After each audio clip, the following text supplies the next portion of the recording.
It's April 2nd, 1988, in Kansas City, Missouri. A Saturday morning, quiet neighborhood, people mowing lawns, and then someone spots him. A man, completely naked except for a dog collar around his neck. He's running barefoot down the middle of the street, screaming for help. He's covered in burns, cuts, his wrists are raw and bleeding. He can barely see because his eyes are almost swollen shut. And he's running like his life depends on it, because it does. The guy flags down a meter reader, some random dude just trying to do his job. They bang on a neighbor's door, the homeowner opens it, takes one look at this naked collared man, and freezes. Won't even let him inside, but at least he calls the cops. When the police arrive, the man tells him a story so horrific, they almost don't believe it. He says a guy named Bob held him captive for 4 days, tortured him, electrocuted him, drugged him, and was planning to kill him. The address he gives? 4315 Charlotte Street.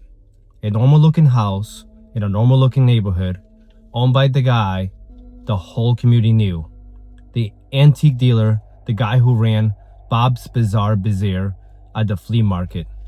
Kinda strange, sure, but harmless except he wasn't. Okay, so I'm doing this while driving my Tesla on full self-drive, so it's safe. Okay, so here's the thing about Bob Berdella. On paper, he looked like a success story. Raised in Ohio, moved to Kansas City in his 20s, went to art school, worked his way up from short order cook to head chef at a fancy country club. Then, quit to run his own business full-time. He sold occult books, antique oddities, skulls, taxidermy, the kind of stuff that just makes people uncomfortable, but also curious. His business cards literally said his head was full of poison, which everyone thought was just like a gimmick. You know, playing up that creepy shoekeeper vibe. Neighbors described him as flamboyant. Involved, he ran the neighborhood watch program. He volunteered with at-risk youth. He took in young guys who were homeless, gave them a place to crash, tried to get them off the streets. I mean, he's a good guy, right? Wrong.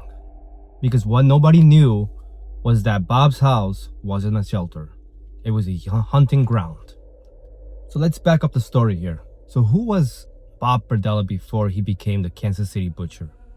He was born in 1949 in Cuyahoga Falls, Ohio. A strict Catholic family. Dad worked at Ford. Mom was a homemaker. Classic American setup. But Bob didn't fit that mold. He was shy, nerdy, wore thick glasses because he was severely near-eyesighted, had a speech impediment, didn't play sports. His dad was disappointed in him. You could feel it. Dad spent more time with Bob's younger brother, the one who played football and did normal kid stuff, and Bob noticed that, and it hurt him. School wasn't much better. Kids bullied him relentlessly. He collected stamps, went to algebra club, spent his free time writing to pen pals in Burma because honestly, anywhere seemed better than Ohio for Bob. Then when Bob was 16, his dad dropped dead, heart attack. Just like that, gone. And his mom, she remarried fast, too fast.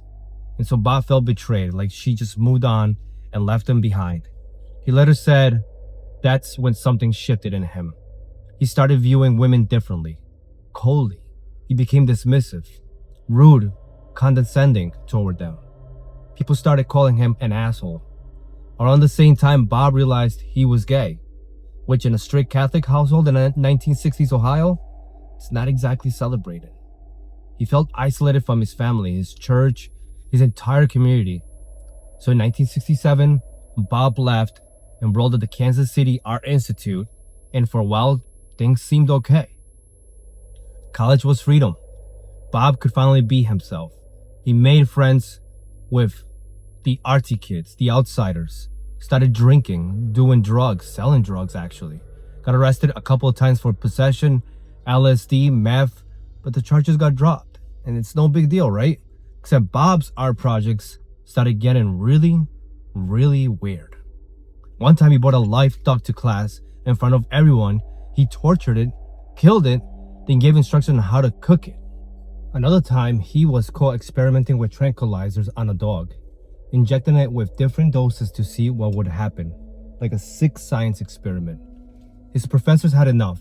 They didn't kick him out officially, but they made it clear, you need to leave. So Bob withdrew, dropped out, and for the next 10 years, Bob just worked. Restaurants mostly. He was actually a talented chef. He moved up quickly, earned a solid reputation. By his late 20s, he owned his own house and he was trading antiques on the side. And people respected him. They accepted that part of him. But here's what they didn't see about Bob. Bob started taking young men, runaways, gay kids living on the streets, sex workers. He offered them a place to stay, food, maybe some work around the house or at his shop. Sounds charitable, right? But it wasn't. Bob felt superior to these guys, like he was better than them. And when they didn't recover from homelessness fast enough for his liking, he got frustrated. Angry, he started to resent them. And by 1984, that resentment turned into something much darker. July 5th, 1984. Bob picks up a 19-year-old named Jerry Howell. Jerry's dad had a stall at the same flea market where Bob worked. So they knew each other. Jerry had been struggling with drugs, some trouble with the law, and Bob offered to help him out. They drive back to Bob's house. Bob gives Jerry alcohol, then stronger stuff, pills. Whatever it takes to knock this kid out. And once Jerry's unconscious, Bob injects him with Valium, ties him to a bed, and for 28 hours straight, Bob tortures this kid, experiments on him, takes detailed notes on every drugs he administers, every reaction Jerry has. Jerry begs him to stop. He's awake but paralyzed, unable to move. Bob doesn't stop. Eventually, Jerry chokes to death. And Bob, he hangs the body upside down in his basement, drains the blood into a cooking pot, carves it into pieces, wraps them in newspaper, double bags everything, and puts it out with the trash. The garbage truck picks it up. The next morning, Jerry's dad reports him missing. Police interview Bob. So Bob says he dropped Jerry off at 7-Eleven. Why wouldn't they believe him? He's an upstanding guy in the community. So this case just goes cold, and Bob realizes something. He can get away with this. So Bob gets away with murder, and that changes everything. 9 months later, on April 1985, a 20-year-old named Robert Sheldon shows up at Bob's door. Robert had actually stayed with Bob before, so he thought it was safe. Just needed a place to crash after a fight with his girlfriend. Big mistake. Bob waits exactly 2 days before dragging Robert right down to the basement, and this time Bob escalates. He keeps Robert for 4 days. Now, according to Bob's own notes, because he still keeps things like a diary like some demented scientist, he wasn't even attracted to Robert. He just wanted, and to quote, express some of the anger and frustration I had toward other people. Translation? Robert was just a punching bag for Bob's rage. So Bob injects drain cleaner into Robert's eyes. Think about that for a second. Drain cleaner. The stuff you pour down a clogged sink. He shoots it directly into this guy's eyeballs. Then he fills Robert's ears with caulking. That thick putty stuff that carpenters use in construction. He shoves it in there so Robert can't hear anything. He drives needles under Robert's fingertips, piano wire around his hands, beats him with a rubber mallet. None of this kills you, by the way. That's the point. Bob is not trying to kill Robert yet. He's subduing him, breaking him down, turning him into something compliant. The thing that really stuck with investigators later was the tattoo. Bob actually tattooed Robert's shoulder, like a branding lifestyle. A message that said, "You are mine now." And then Bob makes a mistake. On day 4, a repairman shows up. Bob had called him earlier about fixing the roof completely. Forgot about it. And now this guy needs to check the basement. The basement where Robert's tied up. So Bob panics. So while the roof guy is walking around the house, Bob runs downstairs and strangles Robert to death. Just like that. Hides the body in the bathtub until the repairman leaves. He was this close to getting caught, but he doesn't. After Robert, Bob gets bolder, more experimental. 2 months later, June 1985, he traps a 20-year-old named Mark Wallace. Now, Mark had done odd jobs for Bob before. Mowed his lawn a few times, and one day Bob finds him drunk in his shed and invites him inside. Same routine. Drugs, restraints, rape, but now Bob adds something new. Electric shocks. He got this device. Turns out it's a model train transformer with jumper cables attached. He clips them onto different parts of Mark's body and cranks up the voltage, just to see what happens. Mark fights back at first, tries to free himself when Bob's at work, but Bob sedates him again. Keeps going. According to Bob's diary, Mark dies on June 23rd at 7 a.m. and cause of death, the torture itself. His body just gave out. Bob dismembers him with a safety razor, a knife, and a saw. Bags him up, leaves him outside with the trash. 3 victims. 3 men who trusted Bob, or at least thought he was offering help. They're gone. The terrifying part, word is starting to spread. The male sex workers in Kansas City began warning each other about Bob Berdella. They say he's aggressive, wants to tie people up, gets violent during sex, and the gay community, which back then was a pretty knit, tight community, starts telling each other, stay away from that guy. But some people still trust him. So we go to September 26, 1985. Walter Ferris shows up at Bob's house. Walter's married, knows Bob from around town, just needs a place to stay for the night. Bob sees another opportunity. With Walter, Bob tries something new, ketamine. Ketamine's a tranquilizer. Used medically, it's fine. But in the wrong hands, it causes horrific hallucinations. In Bob's dosing, Walter with it while simultaneously electrocuting him, sexually assaulting him, and injecting drain cleaner into his throat. Imagine what's going through Walter's mind. He's hallucinating in excruciating pain, can't tell what's real and what isn't, and he dies within 24 hours. Bob dismembers him, same routine, trash bags, garbage truck, and Walter's wife reports him missing. She and Walter's mother both suspect Bob because Walter literally said, I'm going over Berdella's before he left the house. Police question Bob again, put him under surveillance because they find nothing on him. No bodies, no evidence, just Bob's word against a missing person report.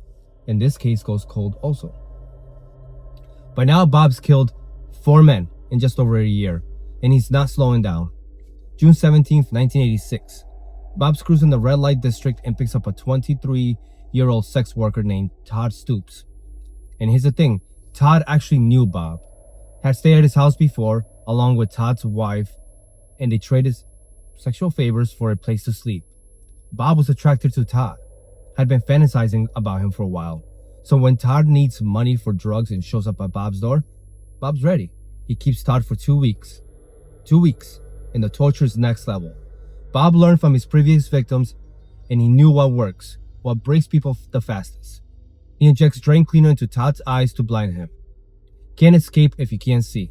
He injects it into Todd's throat to damage his vocal cords. Can't scream if you can't make a sound. He whips him, electrocutes him, assaults him repeatedly, and Bob takes hundreds of photos, documents everything. He's proud of this one. Todd was special to him, someone he'd fantasized about having complete control over. So Todd dies on July 1st from septic shock. His body couldn't fight off the injections from all the injuries. Bob covers him up and out with the trash. But even that isn't enough. So almost a year later, June 23rd, 1987, Bob traps his 6th victim, Larry Pearson, another sex worker. Larry needs bail money. Bob offers to pay it if Larry comes with him to Ohio for a week to visit family. Larry agrees. And when they get back to Kansas City, Bob takes Larry captive. And this time, Bob keeps him for 6 weeks. 6 weeks of constant torture. Larry fights back as best as he can, tries to survive, and at that point during forced oral sex, Larry bites down on Bob's private parts. Hard. So Bob has to go to the hospital. Bob calls a taxi, and while he's waiting for it to arrive, he kills Larry. When Bob gets back from the hospital, he dismembered Larry's body. But this time he does something a little different. This time he goes out to the backyard and digs up Robert Sheldon's skull, the second victim, and replaces it with Larry's head. Then he brings Robert's skull inside, cleans it, pulls out the teeth, and stores it in a closet upstairs. Now he's collecting trophies. By March 1988, Bob Berdella has tortured and killed 6 men. 6 young men, most of them under 25, all of them vulnerable runaways, addicts, sex workers, people society tends to ignore, and Bob knows this. And that's why he picks them, because nobody's looking too hard when these guys disappear. But on March 29, 1988, Bob picks up 22-year-old Christopher Bryson from the train station, and Christopher is going to be the one who changes everything.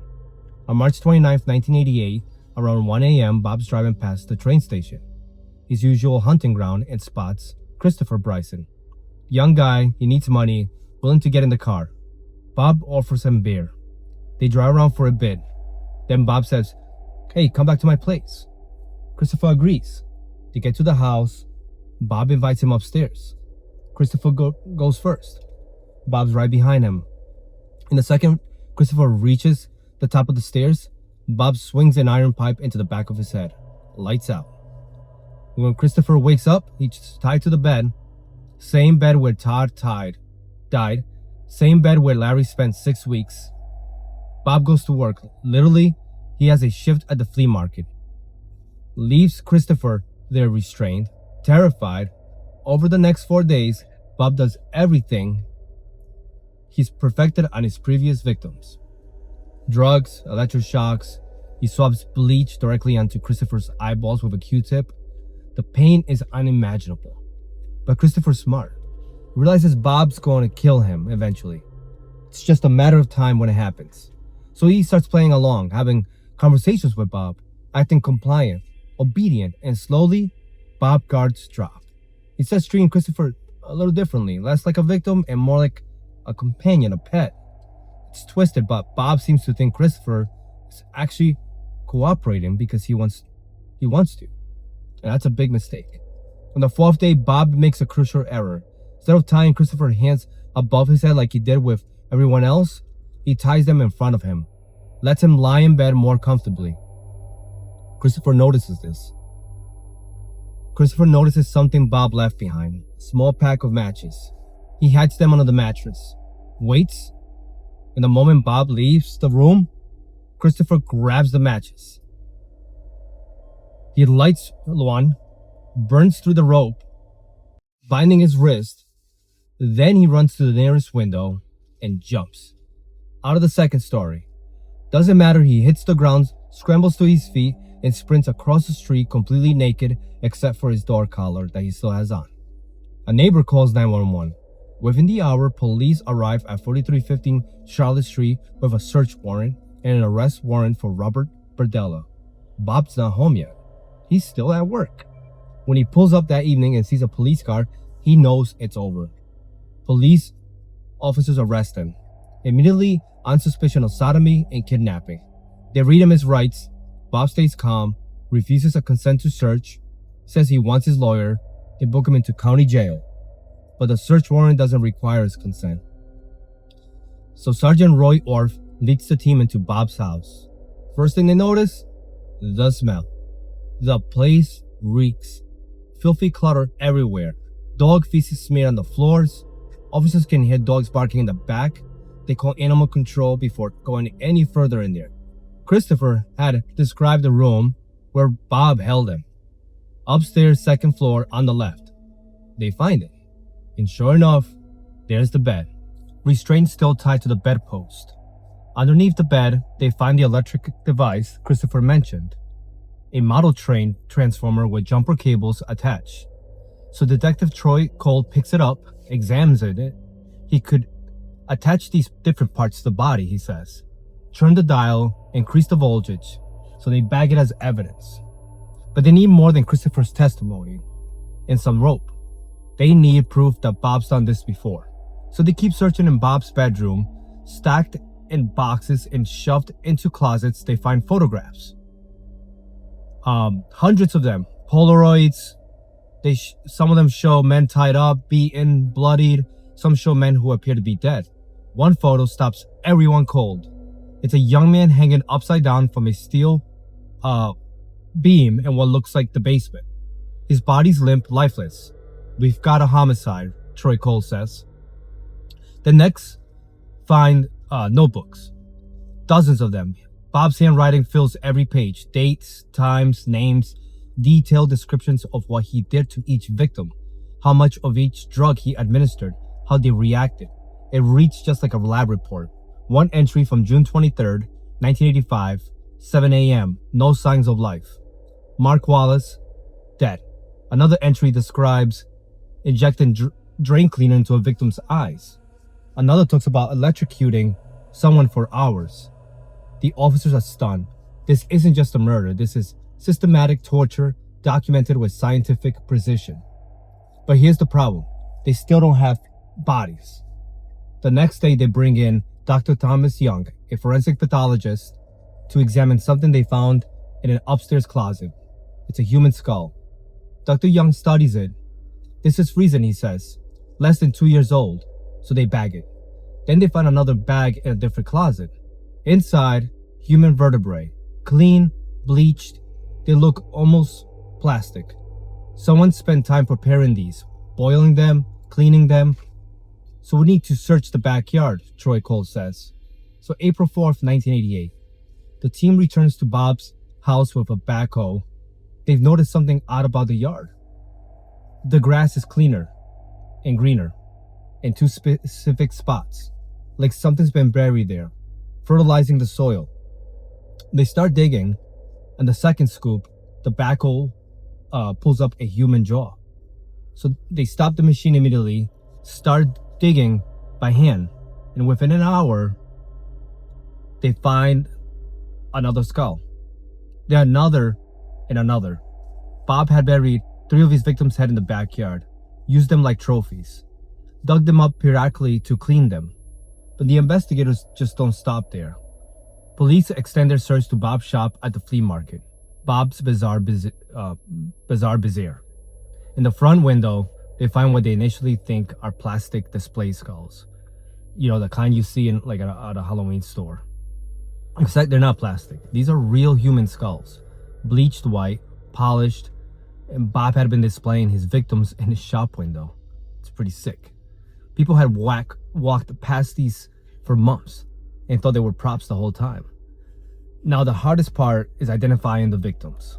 The team has photographs of men in various states of torture, but most of these photos don't show faces clearly.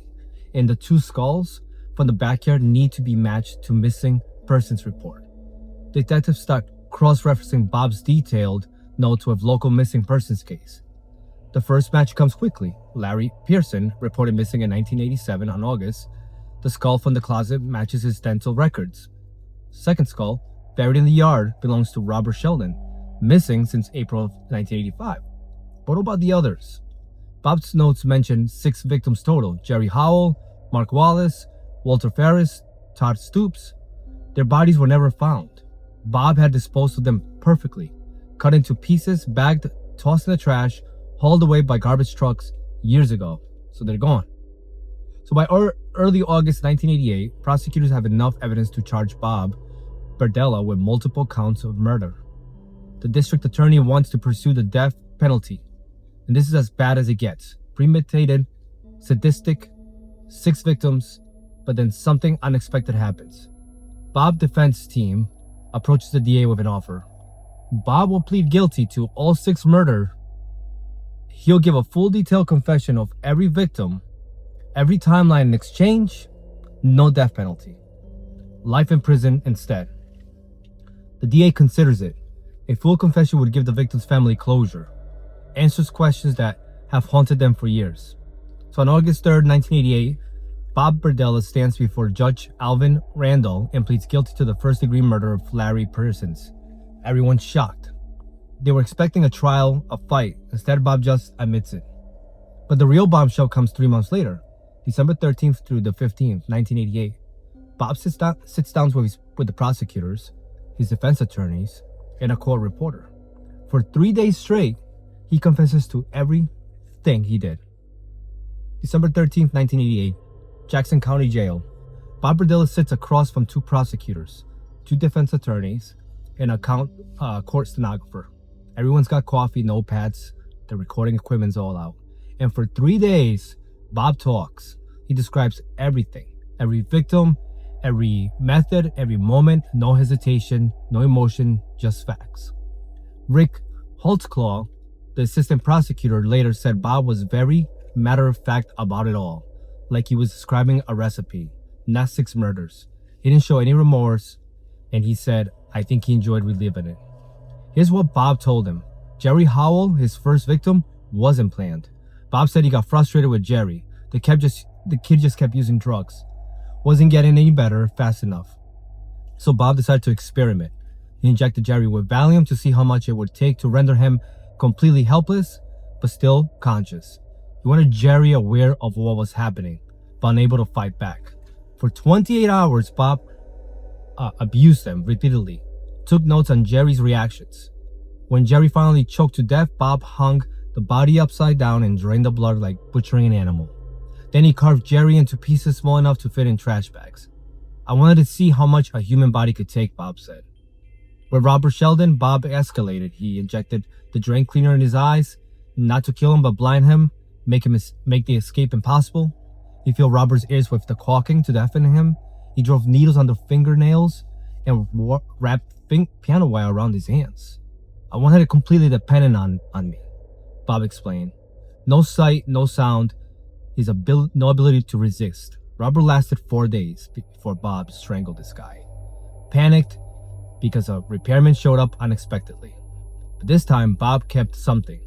Robert's head. He buried it in the backyard to let it decompose naturally. Then he'd dig it up later, boil it clean, and add it to his collection.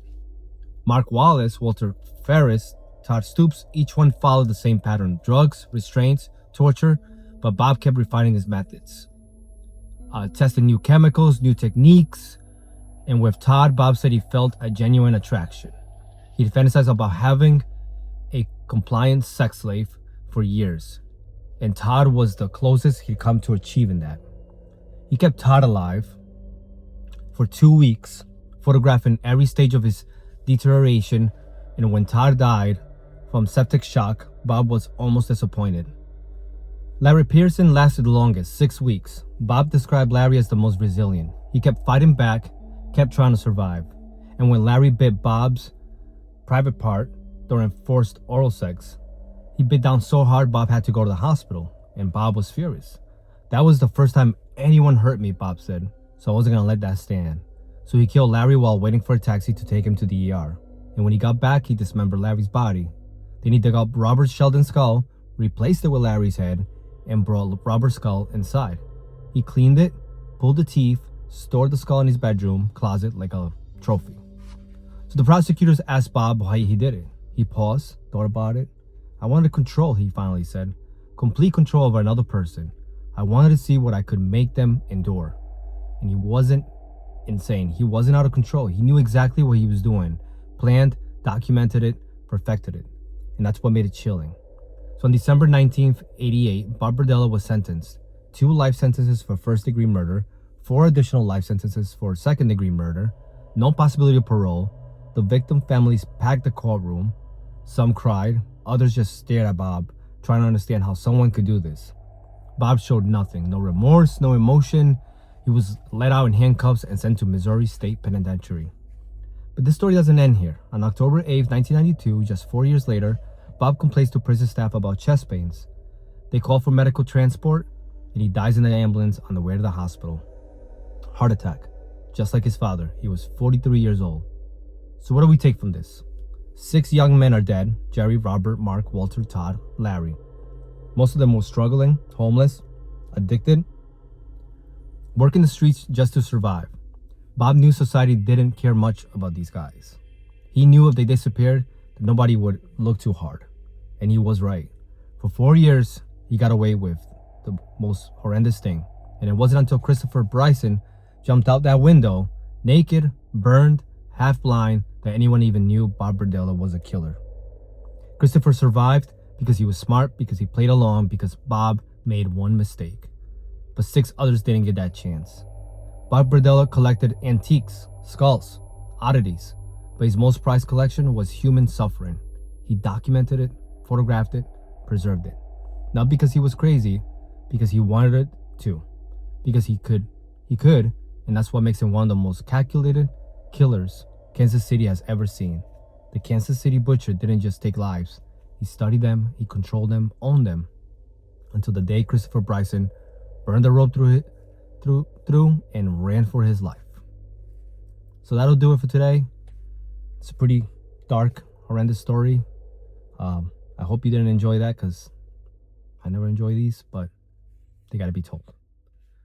Thank you, and see you in the next one.